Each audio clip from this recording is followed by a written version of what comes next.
Bengals quarterback coach Dan Pitcher joins us in the trenches, brought to you by First Star Logistics, as always, in the outstanding studios. And he has a lot of good things to say about the quarterback position. Everybody knows Joe Burrow is a star.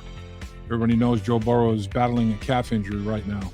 And I think they're going to be very, very careful about making sure that Joe Burrow's calf injury is completely healed before he goes back out on that practice field. But Joe was performing at a very, very high level, and Dan Pitcher is a big, big reason that he is performing at that high level. And Joe Burrow will be the first guy to tell you that. But now he turns his attention to the other guys. Jake Browning, Trevor Sieman, Reed Sinnett. They're going to be getting reps and snaps that they may not have gotten otherwise until Joe Burrow is healthy and ready to assume control of the football team. And they're not going to miss a beat. The ship's not going to be docked. I mean, they're out there getting ready to play regular season games against two division opponents to start it off, up in Cleveland and then Baltimore here in Cincinnati. So it doesn't have a very easy start to the season. The season's going to be very competitive. It's going to be a lot of close football games, and quarterback play is going to be a huge factor in determining the outcome of these football games. And the Bengals feel like they've got somebody that can finish a game in case Joe Burrow gets nicked up. And we're going to hear about these guys from quarterback coach Dan Pitcher, as good as there is in the business.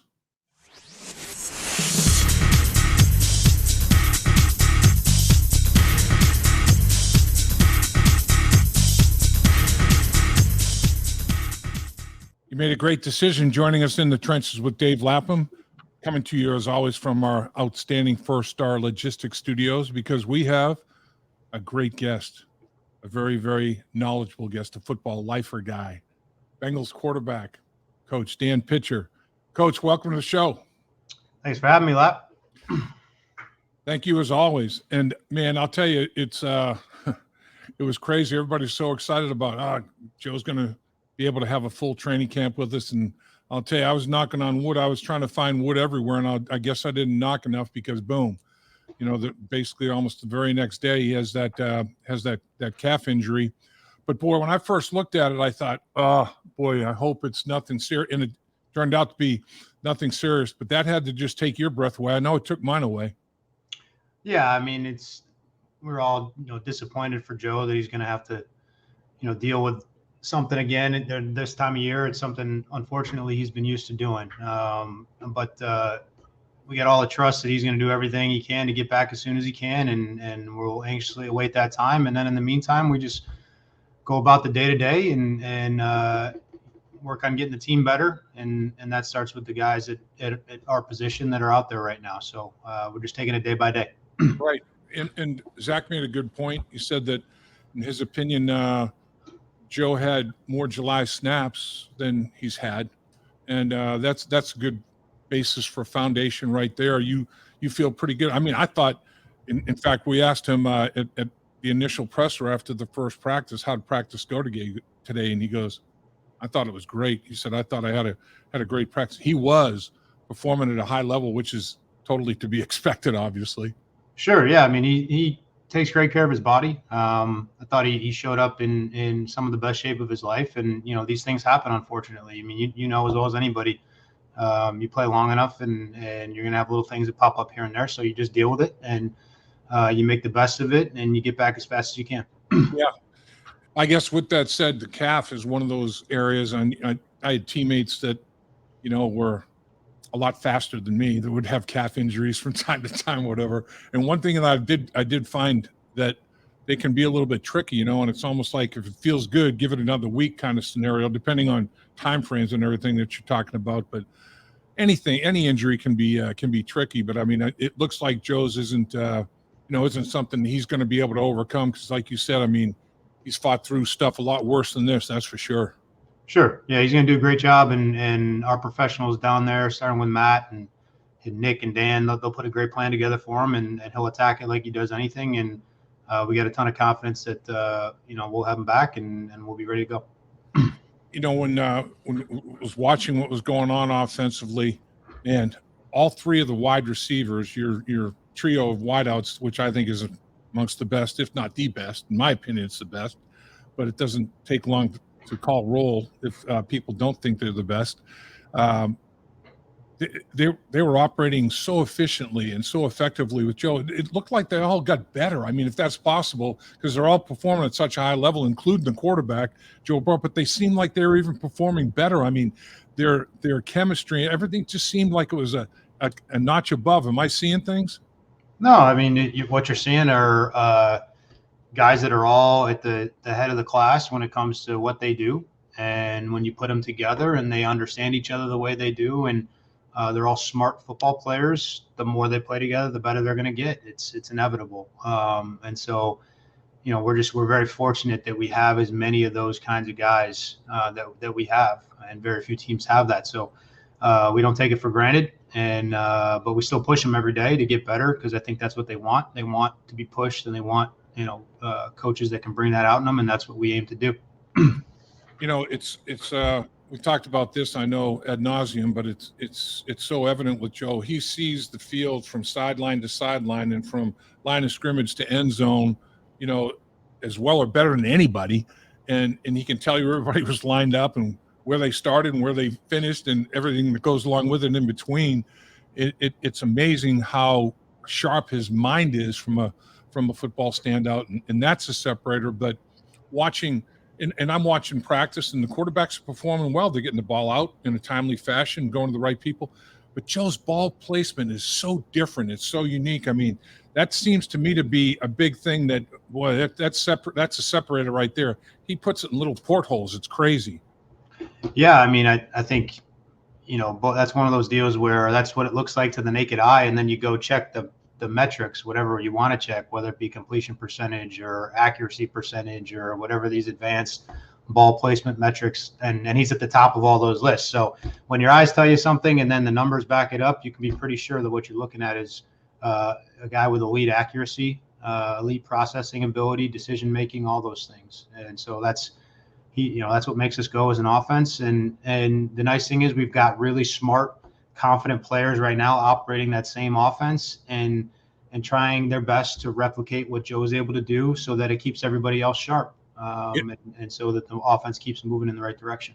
Yeah, that's the thing, is to try to keep everybody performing at that high level. Don't be the reason that they're not. And you're right. I mean, these guys are performing well. I mean, it's you have to have somebody that, if God forbid there is an injury, that is, hopefully it's short term. It's not more than finishing a game or maybe another week or something like that, where you have somebody that can do that, finish a game and go perform for you a second week. And you've got guys that can do that. Let's talk about those guys that are now, having to take on a little bit more in terms of roles that they were performing at the beginning of training camp and where they are now. Let's talk first about Jake Browning. He's been, this isn't his first rodeo with the Cincinnati Bengals. Tell us what you like about Jake Browning, and how different is he this year as opposed to last year? Yeah, I mean, there isn't much not to like about Jake. Jake's been with us a long time. Jake signed with us before week 1 of 2001, the Super Bowl season. And so, he's been here ever since. And Jake's done an incredible job of really just being a teammate, going above and beyond the call of just his position as what has been the practice squad quarterback for the majority of his time here. And in that process has earned the trust of his coaches, his teammates. He's incredibly intelligent. He loves football. He asks great questions. And on top of all that, he's a natural thrower. I mean, he's the all-time leading passer in California high school football history. And there's been a couple of good guys that have come out of that state. So he throws it naturally. He can think fast enough. And he's done everything that we could have asked to this point. And now he's getting an opportunity, and he has to take advantage of that. And we're looking forward to him having that chance. I mean, he was with a prolific offense in high school. I mean, is he still the all-time record holder in multiple categories in high school? I'm not sure. I mean, if he's not, he's at near the top of the list. I think he may still be at the top of the list in a couple of different categories. It's crazy. And then went on to a career at Washington that was very well done as well. And it is. I mean, he definitely knows what he's looking at. He doesn't seem to be fooled. I mean, he's confident in what he sees. He seems to be seeing it well, and he gets the ball out pretty quickly, doesn't he? He does. His eyes are in the right place. He's been in the offense now for 2 years. He understands the adjustments. He understands where we're trying to attack in the drop back passing game, and he can make quick decisions and deliver the ball accurately. And so he'll only get better with the more opportunity he has. And he and Trevor will push each other, and ultimately we'll end up, with a really good option there at the number 2 spot, and feel real confident in both those guys. Well, let's go to Trevor, who you just made mention of. Trevor comes out of Northwestern. I mean, this is his 8th year in the National Football League. He's got a Super Bowl ring. He's played some football now. He's got quite a few reps under his belt. What about Trevor Sieman? What do you like most, or what things? Not just one thing. What do you like about Trevor Sieman? Oh, Trevor's been awesome since he got here. And really just, in meeting him the one time kind of in the free agency process after a couple hours, felt like this guy would be great. I'd love to have him. He's started 30 games in the NFL, so the experience, number one, jumps right out to you with multiple organizations. Yep. He played very early in his career, so you got a guy that's got poise and a guy that can mature and take in a bunch of information and they'll go perform, in front of the world at the highest level. He's played in a lot of different offenses. He's very intelligent. He's a football guy through and through. He's been able to pick up what we're asking him to do very quickly. And he's got a strong arm. He's started a lot of games for a reason. Everywhere he goes, he carves a niche for himself. And there's a reason he's played as long as he has. And there's a reason that, we wanted to sign him. So, really kind of relying on his experience and the things that he's seen and just what he's able to bring to the room that way. And then, it's a 50-50 split, man. They're going to get as scientifically equal opportunity as possible. And I think that's exciting for both of them. So Trevor, like you say, he's been around a lot of different teams, a lot of different offenses, a lot of different schematics, a lot of different terminology.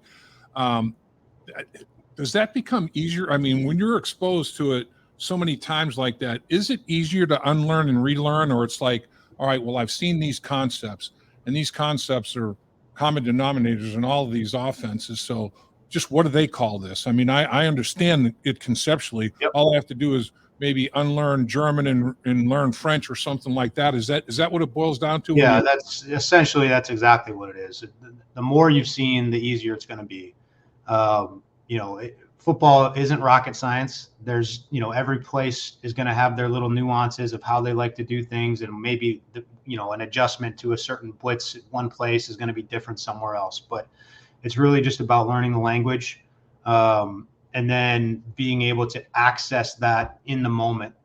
That's the stuff that takes a little bit of time. It's very intuitive for a guy like Trevor to go into the room, learn the offense. He gets it, everything. He gets all of it conceptually, but very quickly. And now it's just about, okay, now that I'm out there getting ready to call for the ball, making sure that I can now quickly access what's the adjustment in this offense. I know what I'm supposed to do, but how, I got to verbalize it. I got to communicate it quickly. And so that's what he's doing right now. And he's doing a good job of it. I was walking in off the practice field one day, and I was just behind you and Trevor just by a little bit. And you guys were into football dialogue, I mean, I wasn't eavesdropping or couldn't hear exactly what you guys were talking about, but we heard you. It's hard for you to sneak up on anybody. Yeah, right. I knew you were back there. But you guys were in a real deep football conversation. It seemed like, I don't know. I don't want to make it sound like, it was a football 101 class or anything like that, but the give and take that was going on between coach and player was pretty interesting, pretty fun to watch. You guys were really exchanging, it seemed like, pretty good information there. I mean, and you as a coach, I think a big part of the reason for your success is you're open to that kind of thing. I mean, you like that kind of dialogue, don't you? Listen, there's only so many people that have walked the earth that have played quarterback in an NFL game. I'm not one of those people, so far be it from me to disregard the value of that experience. I mean, it's incredibly valuable. So I can learn as much from guys like Trevor as he can learn from me. It's my job to get him pointed in the right direction and make sure he has all the tools he needs to execute our offense. But absolutely, I'm open to those conversations. It's only going to make me better, and then it's going to make me a better coach for the next guy I'm coaching 2, 3, 5, 10 years down the road. So I love those discussions. Those guys know when they come in my room, that's what I'm about, and it's almost required of them in my eyes to give me that kind of feedback and to have those conversations, because it's only going to make us all better. So then, due to the injury to Joe, you wanted to bring a guy in to alleviate, too many throws, for Jake and Trevor, and you bring in Reed Sinnott. Give us a little background, a little indoctrination into what he's all about. Sure. I mean, he's been with us all of 72 hours, but he's made a good impression since he's got here. He's very smart. He's very diligent. He wants to do everything possible to learn our offense very quickly. He's been in several NFL buildings himself. He came into this stadium in the preseason 2 years ago and played excellently, and and beat us at the end of a preseason game, with a big time throw. And so just getting to know him really, but like what we see early on, and he'll provide value, as you said, is that third guy going through training camp. Big guy, 6'4", 2 Sure, yeah. No, he's got a lot. There's a lot to like about him from a measurable standpoint, and he throws the ball well. So I know we've talked about this before too, and it's not like you're going to tear up your playbook and let's start from scratch, but you guys do. You make subtle changes, nuances, minor adjustments, and all that sort of thing. How much of that went on in the off season, and how many little, to the eyeball of the average fan, it's not going to look any different whatsoever, but you have made some alterations, some adjustments here and there, I assume. Sure. Yeah, that happens every offseason. Sure. You see what you were good at. You see maybe where were some of the things that were missing. And then you focus your efforts on those areas. You study the league. You see what other people are doing, how it might fit your system, what's worth spending the time on, what ultimately isn't. There's a lot of great ideas, right? There's great offenses in this league that are doing things that just don't fit us, and then there's other offenses, maybe not prolific offenses, but maybe they have a little wrinkle where you watch that and you're like, ooh, man, that really does fit us. And so you just got to try to be a student of the game and find those things. And we got a great staff. Everybody really, has their expertise in their given areas. And so that's what we've done. And hopefully we've been able to shape this year's offense in a way that's going to allow us to have a lot of success. And I would think too, when you're talking about quarterbacks in camp fighting for that number 2 spot, and then maybe a third if you keep it, or if it's a young guy, it's a practice squad opportunity, whatever the case may be. I would think that this destination, Cincinnati, is highly sought after because, like you said, you got a great coaching staff. Joe Burrow is a very intelligent quarterback. The quarterback room is off to a great start when you get a guy like that, in that room. The wide receiver core that you're going to be throwing to, and the tight ends and everybody from a skill sets, formations and personnel standpoint is incredible. The offensive line has been worked on, and it's solid as a rock right now. So you look at it as a young core or even a veteran quarterback. Yeah, let me go get some reps here, and I get some stuff on tape. Maybe it's not with Cincinnati, but there's 31 other teams or other leagues. I can really have a good chance in extending my football career by going to Cincinnati and being part of what they're doing. Do you guys find that to be the case when you're out there looking? Yeah, and that's what we pride ourselves on. I know I pride myself on that, and I believe Zach and Brian feel the same way. We've created a very quarterback-friendly environment. We demand a lot out of that position, but I think the good ones want to have a lot demanded of them, and we do that. But what an environment to walk into, where the head coach has the background that he has, the coordinator has the background that he has, and you've got one of if not the single best players in the league right now is the starter, who's going to be at the top of that list for a long time to come. It's fun. At the end of the day, it's a fun place to be. I think regardless of position, down the line, I think guys come here and if you love football and you're happy to go to work every day doing that, man, I don't know that you want to be anywhere else. Yeah, if you roster with this football team, if you make that 53 man, that's a heck of an accomplishment. I mean, this football team's deep at every position group. If you make a game day roster, and you're not deactivated, that's another accomplishment you should be proud of. I mean, and then on it goes. But the thing is, at the very peak, you got a guy that wants to be great. Not just I want to be. He wants to be great. He wants to be the best ever, and it kind of trickles down. And now you have other guys at other position groups that are like, I don't want to just be a player. I want to be a great player, and that stuff gets contagious, doesn't it? It does. There's no doubt.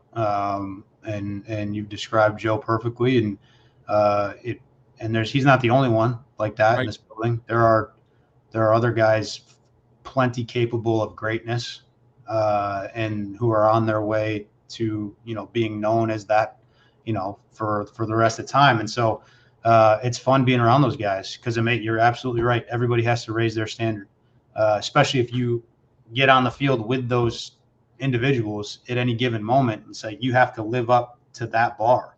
You don't want to let those guys down, and it's only going to make you better. And I feel that as a coach. So it's a good spot to be.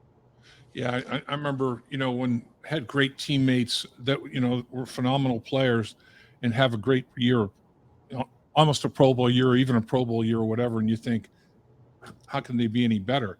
And then, they go through an off-season program where they get bigger, faster, stronger. And it's like, I didn't think the guy could get bigger, faster, and stronger, but he did. So, I mean, that pushes the whole bus, man. That gets everything rolling. No doubt. Yeah. You don't want to be falling behind when you're with a collection of guys like we have. And so I think, it helps everybody. Oh, it's amazing. We got a great quarterback, in my mind, as good as there is in the league. And I'll take him right now and as a starting point. But it's in the AFC, it's amazing. Of the 16 teams that projected starter, barring injury or other foreseen scenarios, 15 of them were former first-round draft picks.